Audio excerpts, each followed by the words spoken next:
تو قرآن کریم میں یہاں جو لفظ ذکر کیا ہے وہ ہے یأتیہا رزقہا، کہ اس بستی والوں کا رزق بستی والوں کے پاس آتا تھا۔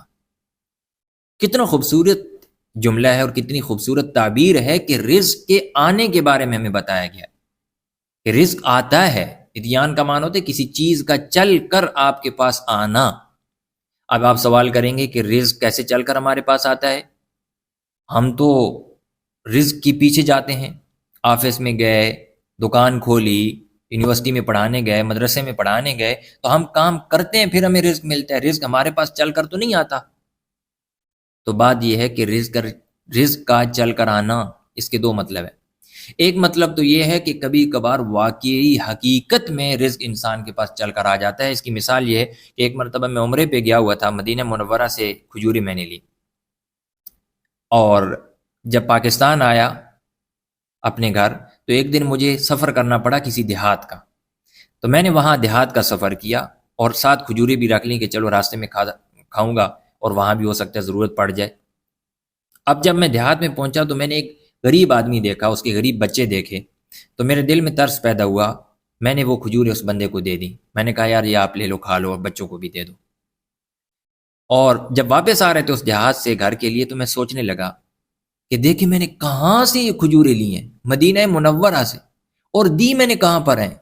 ایک دیہات میں ایک غریب آدمی کو۔ اس رزق پر اس بندے اور اس کی اولاد کا حصہ لکھا ہوا تھا۔ وہ رزق چل کر مدینہ سے اس گوٹھ میں اور اس دیہات میں پہنچا ہے۔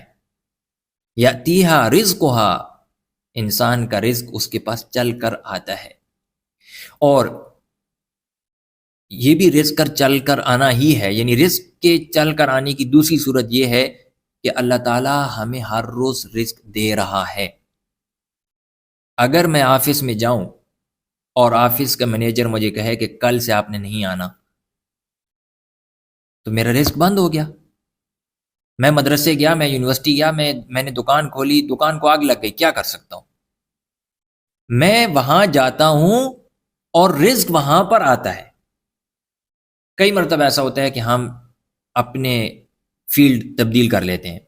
پہلے میں استاد تھا، ایک جگہ پہ پڑھاتا تھا، وہاں سے پیسے ملتے تھے، وہاں پیسہ میرے پاس چل کر آ رہا تھا۔ پھر وہ میں نے چھوڑ دیا، میں نے کہا چلو یار چھوڑو، ڈگریوں کو کیا کرنا ہے، کوئی اسکل سیکھ لیتے ہیں۔ میں نے کوئی اسکل سیکھ لیا، اب مجھے اسکلز کے ذریعے سے پیسہ آنے لگ گیا۔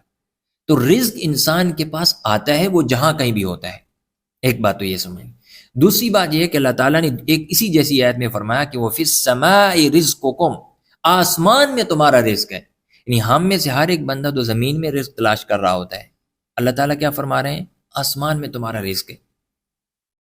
تو جب آسمان میں ہے تو پھر کیا ہم سبب اختیار نہ کریں؟ نہیں، دو باتیں الگ الگ ہیں، ان کو سمجھیں۔ آسمان میں رزق کا ہونا الگ بات ہے، اور زمین میں اسباب رزق کا رکھا جانا الگ بات ہے۔ اللہ نے اس زمین میں اسباب رزق رکھ دیے، رزق کے سارے اسباب زمین میں موجود ہیں۔ وَلَقَدْ مَكَّنَّاكُمْ فِي الْأَرْضِ وَجَعَلْنَا لَكُمْ فِيهَا مَعَائِشَ، ہمیں مکلف بنایا گیا اسباب کا کہ نکلو باہر، ڈھونڈو، تلاش کرو، وَابْتَغُوا مِن فَضْلِ اللَّهِ، اللہ کے فضل کو تلاش کرو، باہر نکلو۔ یہ سبب ہم اختیار کر رہے ہیں۔ ہاں، تمہارے پاؤں سبب میں ہوں، لیکن تمہاری نظر کہاں ہونی چاہیے، تمہاری سوچ کہاں ہونی چاہیے؟ فرمایا وہ فی السماء، آسمان میں، کیونکہ تمہارا رزق اوپر سے آتا ہے۔ میں کتنی محنت کر رہا ہوں، رزق تو مجھے وہی ملے گا جو آسمانوں میں لکھا گیا ہے میرے لیے۔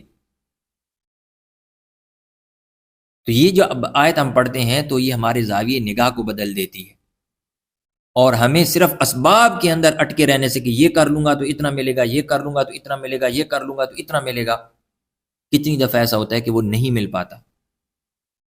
کتنے بزنس ایسے ہیں جو ہم نے شروع کیے لیکن وہ فلاپ کر گئے۔ ایک بندہ مجھے ملا، اس نے نیا بزنس شروع کیا تھا۔ اس نے کہا جب میں نے نیا بزنس شروع کیا تو میرے ذہن میں یہ تھا کہ میں تو 1 مہینے کے اندر 2 مہینوں کے اندر بلینئر بن جاؤں گا، لیکن 2 مہینے کیا تھے کہ 2 سال ہونے والے ہو چکے ہیں اور ابھی تک میں اپنا قرض ہی نہیں اتار پا رہا ہوں۔